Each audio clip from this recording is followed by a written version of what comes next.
آپ کا جو سورس آف انکم ہے مفتی صاحب وہ خدمت ہی ہے؟ ایک فگر اس لیے نہیں بتا سکتے کہ مثلا اب ربیع الاول شریف ہے، اس میں ہم پورے 30 دن ہیں، 2-3 جلسے ہوتے ہیں، اس حوالے سے اس کی خدمت بہت زیادہ ہے۔ میرا بڑا سادہ سا سوال ہے، آج بھی مدارس چندے اور خیرات پہ چل رہے ہیں، کوئی وائبل اکنامک فائنینشیل ماڈل کیوں تشکیل نہیں دے سکے مدارس؟ یہ جو آپ کے چیریٹی ہاسپٹل چل رہے ہیں، انہوں نے کتنا فائنینشیل یہ چیزیں آگے بنائی ہوئی ہیں، وہ بھی تو سالانہ جناب والا دکان لگا کے اسٹال لگا کے بیٹھ جاتے ہیں، زکوٰۃ دو۔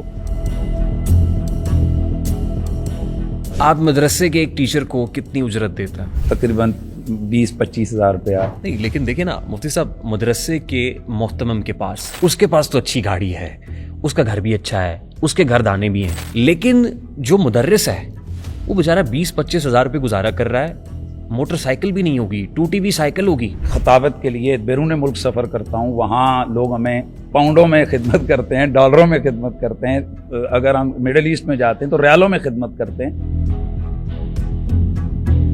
انجینئر محمد علی مرزا پہ 295C لگا دی گئی، از اٹ جسٹیفائڈ؟ آج آپ کو کتنا دکھ ہو رہا ہے، کہہ رہے ہیں 295C لگتا ہے؟ کیوں لگتا ہے سر؟ بس میری نیت کیا ہے آپ جانتے ہیں؟ نہیں جانتا۔ تو انجینئر محمد علی مرزا کی نیت مفتی حنیف قریشی صاحب کو کیسے پتہ چل گئی؟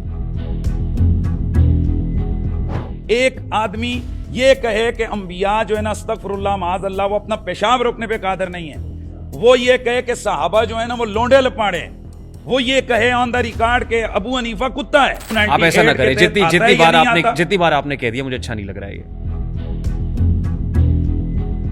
مرزا نے کہا ہے، عمر بن العاص سے متعلق کیا کہا آپ نے غلطی؟ جی میرے سبقت لسانی ہوئی۔ مرزا صاحب کو مہلت کیوں نہیں دیتے؟ کوئی چیزیں ایسی ہیں کہ جو پوچھنے کی ہیں اور کوئی چیزیں ہیں کہ ان کا رزلٹ خود سامنے ہے۔ جب وہ کہہ رہے ہیں کہ میرے نبی سا ہے ہی کوئی نہیں، تو میں کیسے اس انجینئر محمد علی مرزا کو گستاخ رسول معاذ اللہ کہہ دوں کہ اس نے کو بلاسفیمی کی ہے؟ ہم اگر FIR کروائیں پھر بھی ہمارے خلاف ریان طارق اور باقی جناب والا میڈیا والے لوگ میں نہیں کہہ رہا کہتے ہیں کہ یہ کیوں ہو گیا۔ میں نہیں کہہ رہا، آپ کے اپنے لوگ کہہ رہے ہیں، مفتیان کرام کہہ رہے ہیں کہ 295C متشدد مولویوں نے استعمال کیا اس ملک کے اندر۔ آپ پہ الزام ہے ممتاز قادری کو آپ نے اکسایا، کس طرح؟ میں نے تقریر کی ہے، ایکٹ ان کا خود اپنا تھا۔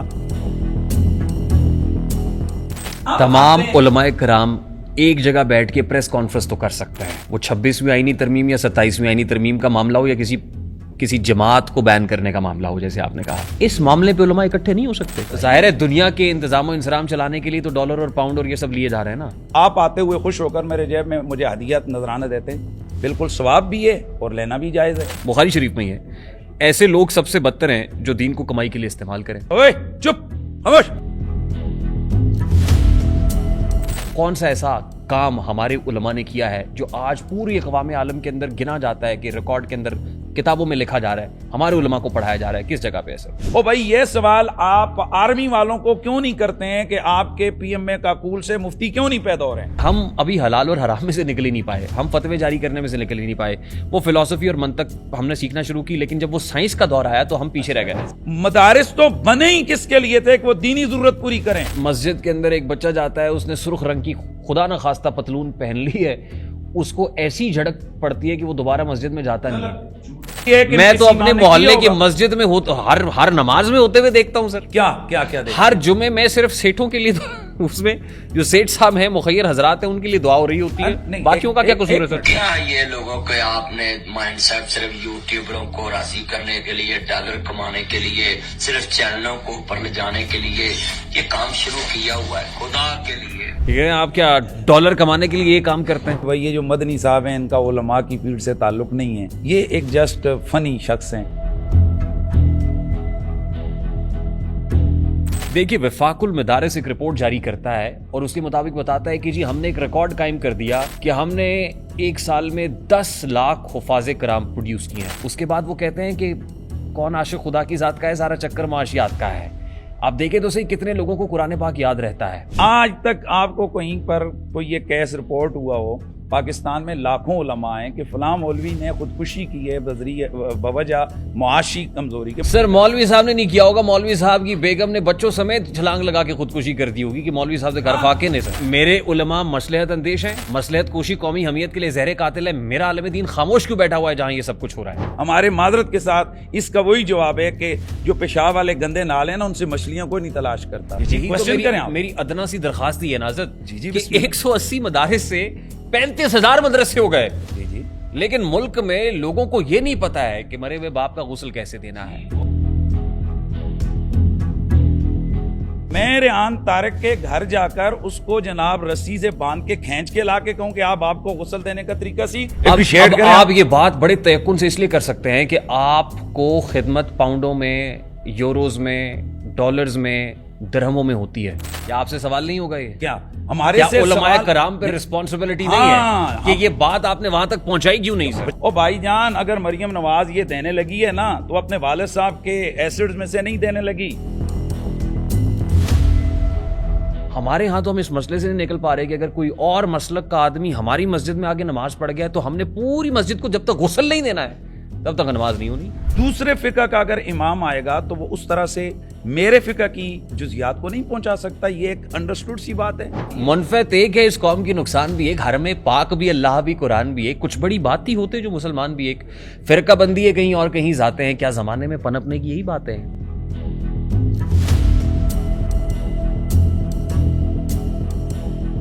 Assalamu alaikum and a very warm welcome to RTS, which is Rehan Tariq Show on 24+. This is Pakistan's first audience-based podcast. اگر آپ بھی ہمارے پوڈ کاسٹ میں بطور آڈینس شرکت کرنا چاہتے ہیں اور معزز مہمان سے کوئی سوال پوچھنا چاہتے ہیں تو اسکرین پر دیے گئے نمبر سے رابطہ کر سکتے ہیں. میرا یہ پوڈ کاسٹ دو اعتبار سے نہایت اہمیت کا حامل ہے. اس کی پہلی وجہ تو یہ ہے کہ اس پوڈ کاسٹ کو ریکارڈ کرنے کے لیے میں وفاقی دارالحکومت اسلام آباد میں موجود ہوں. یعنی I had to travel from Lahore سے سفر شروع ہوا, اسلام آباد میں اختتام پذیر ہوا. جس جگہ پہ میں یہاں بیٹھا ہوا ہوں کہ ہماری منزل تھی, اور اس کی بنیادی وجہ ایک سوال تھا جو ایک اسٹوڈنٹ کی طرف سے کیا گیا اور میری فکر پہ بار بار دستک دیتا رہا. اس نے مجھے مجبور کیا کہ میں لاہور سے گاڑی پکڑوں اور اسلام آباد پہنچ جاؤں, اور جو شخصیت میرے سامنے براجمان ہے میں وہ سوال ان سے کر لوں. دوسری امپورٹنٹ چیز ظاہر ہے اس پوڈ کاسٹ کی شخصیت ہے جن کے ساتھ میں موجود ہوں. کسی تعارف کے محتاج نہیں ہے, پیشتر اس سے کہ میں ان کی طرف آؤں. میرے پردہ فکر پہ وہ چند اشعار دستک دے رہے ہیں کہ رازداں ہوں تو رازداں سے کہوں, رازداں ہوں تو رازداں سے کہوں, قوم کا حال کس زباں سے کہوں, جادہ حق سے ہٹ گئی ملت, جادہ حق سے ہٹ گئی ملت, تھی کبھی ایک بٹ گئی ملت, کوئی منزل کوئی مقام نہیں, جیسے اس کا کوئی امام نہیں, اور کون سمجھائے غم کے ماروں کو, کون سمجھائے غم کے ماروں کو, چاند ہی کھا گیا ستاروں کو. دو جگہ بڑی امپورٹنٹ ہوتی ہیں, ایک ممبر و محراب مسجد, ممبر وائزین, اور دوسرا استاد معلم جو اوپینین میکر ہوتا ہے, جو معاشرے کی تشکیل میں اپنا رول پلے کرتا ہے, اپنا حصہ ڈالتا ہے. مسجد و ممبر و محراب سے کیا آواز ہو رہا ہے, کیا بات جا رہی ہے, کہاں تک جا رہی ہے, کس انداز میں پہنچ رہی ہے, اس کو نو گو ایریا نہیں بنانا چاہیے, اس پہ بات کرنی چاہیے.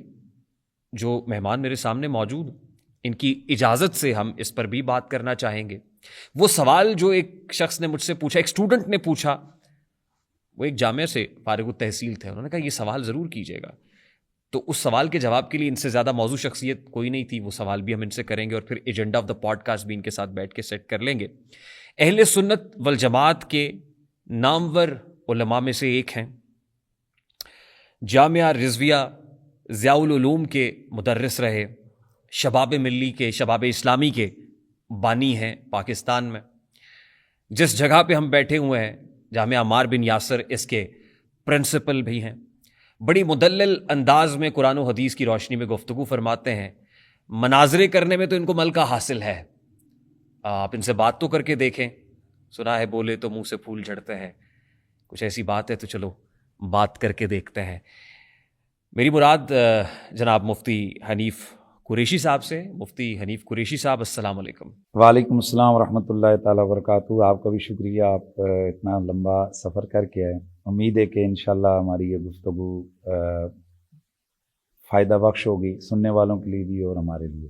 ظاہر ہے ہم تو نفع لینے کے لیے آئے ہیں، کیونکہ علماء کرام کی مجالس کے اندر ہاتھ باندھ کے سر پھینک کے سننا چاہیے، اور ہماری وساطت سے اگر لوگوں تک بات پہنچے تو میں یہ سمجھوں گا کہ ہمارا آنا قبول ہو گیا ہے. تو مفتی صاحب، ہم بڑے سادہ سے سوال کرتے ہیں. پہلا سادہ سوال تو یہ کہ جامعہ عمار بن یاسر میں ہم بیٹھے ہوئے ہیں، اس کے آپ پرنسپل ہیں. یہ آپ نے کب شروع کیا؟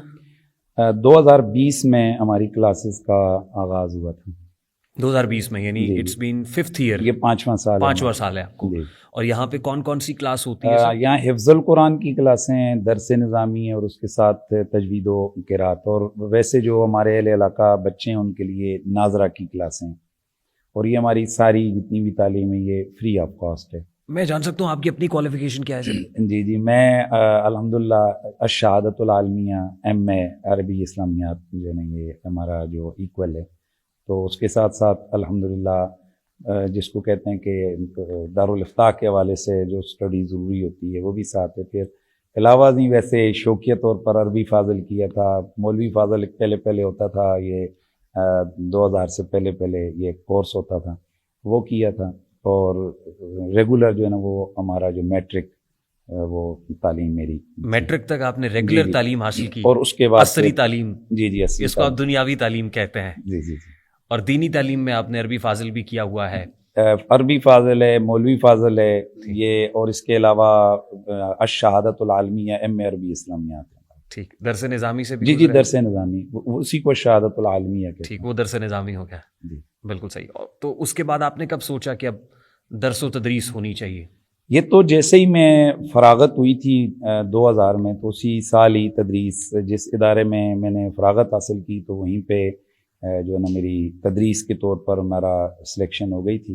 تو تدریس وہیں پہ شروع کر دی. اور یہ کب کی بات ہے مفتی صاحب؟ 2000 کی. سن 2000 کی.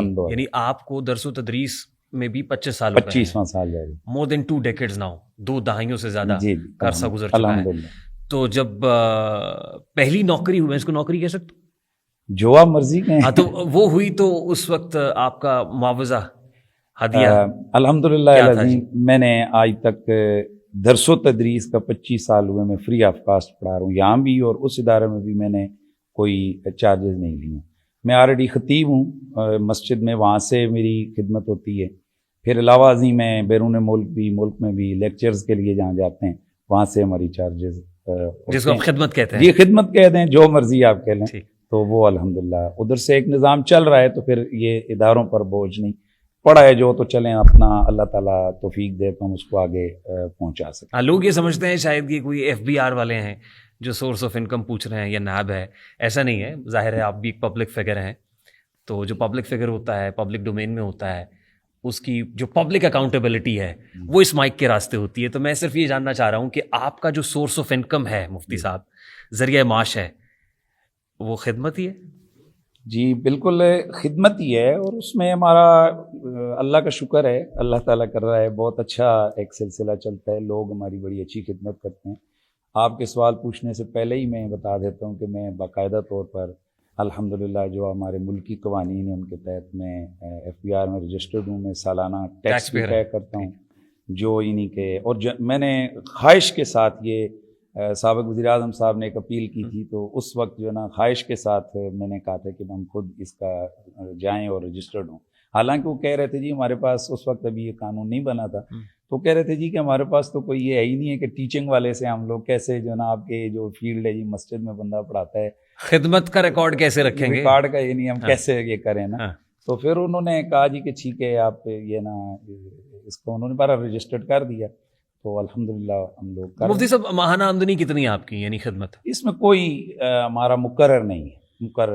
آن ایوریج مطلب یہ کہ اللہ تعالیٰ جو ہماری ضرورت ہوتی ہے، الحمدللہ جو غریب بچے ہیں ان کے لیے کفالت بھی کرتا ہوں، باقی بھی کچھ جو غریب سادات فیملی ہیں ان کے حوالے سے بھی ہوتا ہے. 10 لاکھ 15 لاکھ 20 دیکھیں لاکھ کوئی بھی نہیں, یہ اللہ تعالیٰ, میں اس چیز کا یقین رکھتا ہوں کہ ہمیں جتنی ضرورت ہوتی ہے اللہ تعالیٰ اس سے زیادہ ہمیں عطا فرما دیتا ہے, لیکن اللہ کا فضل ہے جتنا نہیں وہ تو واپس. ظاہر ہے یہاں بیٹھے ہوئے سب کہہ رہے ہوں گے اور دعا بھی کریں گے کہ اللہ تعالیٰ ضرورت سے زیادہ عطا کرتے ہیں. جب ضرورت سے زیادہ ہوتا ہے تو پھر تو لگژریس لائف ہوتی ہے. دیکھیں کوئی ایک اس کا نہیں ہے, مطلب بعض مہینے ہوتے ہیں جس طرح ربیع الاول شریف ہے, محرم شریف ہے, رمضان شریف ہے, اس میں سیزنل زیادہ یعنی کہ ہمارا پروگرام زیادہ ہوتے ہیں, اس میں لوگ خدمت بھی زیادہ کرتے ہیں. پھر رمضان شریف میں یا دائیں بائیں آپ کو بھی پتہ ہے میں چینلز کے اوپر جاتا ہوں, وہاں سے بھی خدمت وغیرہ ہے, آپ کو تو پتہ ہے اچھی ہو جاتی ہے. تو اللہ کا تو میں اس لیے تو پوچھ رہا ہوں کہ 20 30 40 50 لاکھ 60 نہیں, لاکھ اس طرح نہیں ہے معنی کوئی ہمارا وہ ایک ایسا نہیں ہے. بعض مہینے میں اتنا کم ہوں گے, اگلے مہینے میں اللہ تعالیٰ اس کی جو ہے نا ضرورت پوری کر دیتا ہے. تو وہ جو چیز بھی آتی ہے الحمدللہ ہمارا کسی سے ڈکا چھپا نہیں, یا ہمارا یہ نہیں ہے کہ جی ہمیں کوئی, اللہ کا شکر ہے جو ہمیں جو چیز ہم سے کوئی پوچھے گا ہم اس کو کھل کے بتا سکتے ہیں. کوئی مثلاً ایسا نہیں ہے کہ جناب ہمارا کوئی ایسا سلسلہ ہو جی کہ جی یہ اس کو ہم چھپا کے رکھیں. تو ایک فگر اس لیے نہیں بتا سکتے کہ مثلا اب ربیع الاول شریف ہے, اس میں ہم پورے 30 دن ہیں, 2 3 جلسے ہوتے ہیں, اس حوالے سے اس کی خدمت بہت زیادہ ہے. رمضان شریف ہے, اس میں پروگرامز وغیرہ دائیں بائیں یہ زیادہ ہے. بعض مہینے اس میں نہیں ہوتے ہیں تو اس میں اتنی کم ہو جاتی ہے. پھر اللہ کرتا ہے یہ جو ماہانہ آپس میں یعنی پورا ہو جاتا ہے سلسلہ. گاڑی بڑی کون سی رکھی ہوئی آپ نے؟ میرے پاس چائنا کی وہ گاڑی ہے ٹیگو. اچھا اچھی ہے جی الحمدللہ. چائنا اچھی چیزیں بھی بناتا ہے. جی الحمدللہ اچھی چیزیں بناتے ہیں. سیکیورٹی کتنی ہے آپ کے پاس؟ میرے پاس ضرورت کے تحت کبھی کبھی جہاں اگر کوئی ایسا ضرورت محسوس کریں تو پھر ہم وہ کمپنی ہیں سیکیورٹی گارڈ وغیرہ ان کو لے جاتے ہیں. باقی اس طرح مستقل ادارے کی سیکیورٹی جو ہے وہ تو ہے, لیکن اس طرح مجھے سرکاری طور پر کافی عرصہ میرے ساتھ مجھے دیے رہے گورنمنٹ کی طرف سے. پھر بعد میں وہ جو سپریم کورٹ کا کوئی آیا تھا آرڈر تو اس کی وجہ سے انہوں نے لے لیے تھے. تو اب کہیں اگر ضرورت کسی پروگرام میں جانا ہو تو پھر سیکیورٹی ساتھ لے لیتا ہوں اپنی پرائیویٹ, باقی اللہ کے حوالے. اچھا مفتی صاحب, میں اس لیے جاننے میں دلچسپی رکھتا ہوں یہ سب کہ یہ جو جامعہ عمار بن یاسر ہے اس کا انتظام و انصرام کیسے چل رہا ہے. میں اس لیے جاننا چاہ رہا تھا کہ کیا آپ اپنی جیب سے کرتے ہیں, جو خدمت ہوتی ہے اس خدمت میں سے دیتے ہیں, کیسے چلتا ہے یہ؟ دیکھیں بنیادی طور پر صرف یہی جامعہ نہیں, یہی جو مدارس ہیں ان کے مخالفین کو چیزیں چبھ رہی ہیں کہ یار ہم جتنا مرضی ہم ان کے اوپر سختی کر رہے ہیں لیکن یہ مدرسے بند کیوں نہیں ہو رہے. اس کی وجہ بنیادی طور پر یہ ہے کہ مدارس دینیہ جو نبوی مشن ہے اس کی تکمیل گاہیں ہیں, کیونکہ اللہ کے نبی کے جو مشن قرآن بیان کر رہا ہے وہ 3 چیزیں ہیں: تلاوت کلام الہی, تعلیم کتاب و حکمت اور تزکیہ نفس. اور آپ سمجھ سکتے ہیں کہ یہاں مدارس میں صبح سے لے کر جب سارے سوئے ہوتے ہیں یہاں 4:30 بجے کلاس شروع ہو جاتی ہے قرآن کی, اور شام کو آپ یہ بھی یہاں بیٹھے ہوئے ہیں 9:30 9:30 بجے تک مستقل قرآن پڑھا جائے گا. پھر یہیں پہ قرآن و حدیث کی تعلیم, یہی ایک سلسلہ ہے. تو اللہ تعالیٰ یہ نظام مدارس کا, آپ یوں ہم سے کہیں نا کہ آپ کے اگلے مہینے کے لیے آپ کے پاس کیا ہے تو شاید کچھ بھی نہ ہو, لیکن ایسا کبھی نہیں ہوا کہ ہمارے بچے بھوکے سوئے ہوں, یا جس دن ہمارا ایک مینیو کے اوپر کھانا پکتا ہے, پورا ایک شیڈول ہے, فلاں دن یہ پکے گا فلاں دن وہ پکے گا, ایسا بھی نہیں ہوا کہ کبھی ہمارا مینیو جو ہے نا وہ ڈسٹرب ہوا ہو. یہ اللہ تبارک و تعالیٰ قرآن میں اللہ فرماتے ہیں مَن یتق اللہ یجعل لہ مخرجا, تو وَیرزقہ من حیث لا یحتسب, اللہ وہاں سے دیتا ہے جہاں سے کسی کا گمان بھی نہیں. میں نے انجینئر صاحب سے پوچھا تھا, انہوں نے کہا تھا کہ صبح تکیہ اٹھاتا ہوں اور نیچے سے پیسے نکل آتے ہیں. تو آپ کے ہاں بھی کچھ ایسا ہی ہے کہ تکیہ اٹھاتے ہیں؟ ایسا نہیں ہے ہمارے. آپ یہاں اگر ایک دفعہ نا ایک خاص ادارے کی طرف سے یہ بھی تھا جی کہ آپ لوگ کیا کرتے ہیں, کیسے, ہمیں سمجھ نہیں آ رہی ہے کیسے. میں نے کہا جی آپ کو 3 دن میرے ساتھ رہنا پڑے گا, اور پھر وہ باقاعدہ وہ رہے میرے ساتھ. تو آخر میں انہوں نے کہا یار اب سمجھ آ گئی کہ آپ لوگ کہاں سے آتا ہے. تو اصل بات یہ ہے کہ ایک یہی مدرسہ نہیں ہے, جو پاکستان کے جتنے بھی مدارس ہیں ان کا یہی سلسلہ ہے. میری طرف سے بھی اس ادارے میں الحمدللہ کنٹریبیوشن ہوتا ہے جو ضرورت ہوتی ہے. پھر ہمارے دوست, آپ آئیں نا, آپ اوپر جا کر بیٹھ کے دیکھیں گے کلاس پڑھ رہی 100 بچہ پڑھ رہے, آپ کا دل کرے گا یار یہ غریب بچے یہاں گھروں سے آئے ہوئے ہیں, یار آج کا میں ان کا کھانا نہ کر دوں. ہم کہیں جی کر دیں, آپ خود دے کے جائیں گے. تو اس لیے یہ کم از کم ہمارے لیے مسئلہ نہیں ہے, کیونکہ یہ اللہ کے دین کے مہمان ہیں. یعنی مفتی صاحب آپ یہ کہہ رہے ہیں کہ یہ مدارس آپ ہی کا نہیں, اور بھی مدارس چندے اور خیرات پہ چلتے ہیں؟ آپ اس کو چندہ کہہ رہے ہیں، عطیہ کہہ رہے ہیں، چندہ کہہ رہے ہیں، زکوٰۃ بھی ہے اس میں، خیرات بھی ہے، یہ ساری مل کے یہ سلسلہ چل رہا ہے. میرا بڑا سادہ سا سوال ہے، آج بھی مدارس چندے اور خیرات پہ چل رہے ہیں، کوئی وائبل اکنامک فائنینشیل ماڈل کیوں تشکیل نہیں دے سکے یہ مدارس؟ دیکھیں ہماری یہ جیسے آپ کہہ رہے ہیں نا، ہماری ترجیحات میں یہ نہیں ہے کہ ہم فنان اس کی طرف ہم لگ جائیں. ہماری ایک یہ تربیت ہے کہ جو تاریخ کا پہلا مدرسہ تھا وہ رسول اللہ صلی اللہ علیہ وسلم نے خود مسجد نبوی میں قائم کیا. تو وہاں اللہ کے رسول صلی اللہ علیہ وسلم پڑھانے بیٹھ گئے، پڑھنے والے پڑھنے بیٹھ گئے، اور سب کو روزانہ شام کو کوئی نہ کہیں سے ان کے معاملات ہو جاتے تھے. اصل آپ کی نظر کس پہ؟ کیا میری نظر اس پہ کہ بھئی میں کیسے کروں، یہ میں منصوبہ بناؤں، یہ میری نظر ہے کہ یار یہ اللہ کا دین ہے، اس کے لیے جو ہم کوشش کر سکتے ہیں اپنی تعلیم، اپنی خدمات، سروسز، وہ ہم کریں گے، باقی میرا اللہ کرے گا. اس میں ہماری یہ کوشش ضرور ہوتی ہے کہ ہم آپ سے رابطہ کریں کہ یار ہمارے یہ اچھے پروجیکٹس چل رہے ہیں. میں اس میں ایک بات اور بھی کر لوں کہ یہ صرف مدارس نہیں ہے، باقی جو پورا پاکستان ہے، یہ جو آپ کے چیریٹی ہاسپٹل چل رہے ہیں، انہوں نے کتنا فائنینشیل یہ چیزیں آگے بنائی ہوئی ہیں. وہ بھی تو سالانہ جناب والا دکان لگا کے، اسٹال لگا کے بیٹھ جاتے ہیں، زکوٰۃ دو. جو سب سے بڑا آپ کا ہاسپٹل ہے ایک لاہور میں، تو وہ تو پورے پاکستان کی کھالیں بھی اکٹھی کرتا ہے. شوکت خانم کی بات کر رہے ہیں؟ جی شوکت خانم کی بات کر رہا ہوں. تو وہاں وہ ہے، اور ہزاروں اس طرح کے ادارے ہیں. تو وہ جس طرح سے چلتے ہیں تو وہاں پر کسی کو پریشانی کبھی نہیں ہوئی ہے کہ یار یہ کیسے چل رہے ہیں، یہ کیا ہو رہا ہے. مدارس کے حوالے سے جب چیز آتی ہے تو وہاں سب پریشان ہو جاتے ہیں کہ حالانکہ وہاں کروڑوں نہیں اربوں روپیہ لگ رہا ہے. ہمارا تو ایک محدود سا بجٹ ہے مدارس کا جو کہ اللہ تعالیٰ پورا کر رہے ہیں. آپ مدرسے کے ایک ٹیچر کو کتنی اجرت دیتا ہے؟ بہت کم. کتنی ہے مفتی صاحب؟ یعنی اگر میں اب بتاؤں گا تو جو ہے نا اب قانونی والے سے بھی چیز ہوگی، لیکن سننے والوں کو بڑا عجیب لگے گا. تقریباً 20-25 ہزار روپیہ یہی ان کی سیلری. 20 سے 25 ہزار روپیہ؟ جی جی. اور اس کی پری کوالیفیکیشن کرائیٹیریا کیا ہوتا ہے؟ یعنی مدرس لگنے کے لیے کون سی ڈگری چاہیے ہوتی ہے؟ جی ایک تو جو درس نظامی کے لیے وہ تو ظاہر ہے وہ درس نظامی فاضل ہوگا تو 8 سال کا، 9 سال کا وہ. تو دوسرا جو حفظ القرآن کے لیے وہ باقاعدہ فارغ تحصیل ہوگا، باقاعدہ یعنی کہ اس کے پاس تنظیم کی سند ہوگی، تو اس کے بعد ہی اس کو ٹیچر لگایا جا سکتا ہے. اصل چیز تو یہاں پر مفتی صاحب اتنا سب کچھ کے بعد 20 سے 25 ہزار روپے تنخواہ؟ جی جی.